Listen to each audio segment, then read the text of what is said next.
if you want to know how to tell when your cantaloupes are ready, there's a couple things you want to look for. When the cantaloupes are still immature, you're going to have a lot of green in the background. When they're getting really close to being ripe, you're going to see the color change. This cantaloupe right here, as you can see, it has a lot of the yellow coloring, but it also has some green. This cantaloupe, it's still going to be holding onto the stem. This one's probably about 3 or 4 days away from being ready. This one is probably 5 or 6 days from being ready.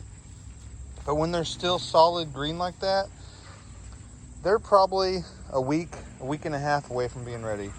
We've already picked 6 ripe cantaloupes out of this bed. It's been a really productive bed this year.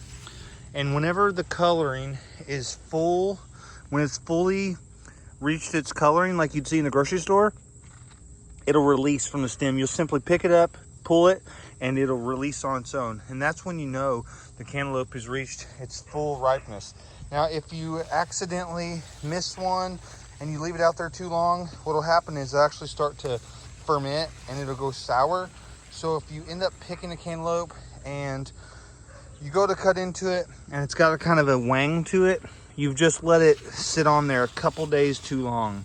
Sometimes you'll lose some, like this one here, to the birds, but that's okay. It's just part of it. I planted 4 cantaloupe vines here, and we still have 1, 2, 3, 4, 5, 6, 7, 8, 9, 10 cantaloupes to harvest.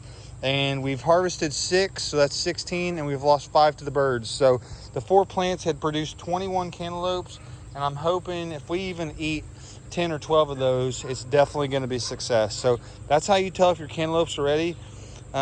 Don't feel bad if you're not successful growing your cantaloupes, because honestly, I've grown them 4 of the last 5 years, and this is the first time that it's been really successful as far as a lot of fruits.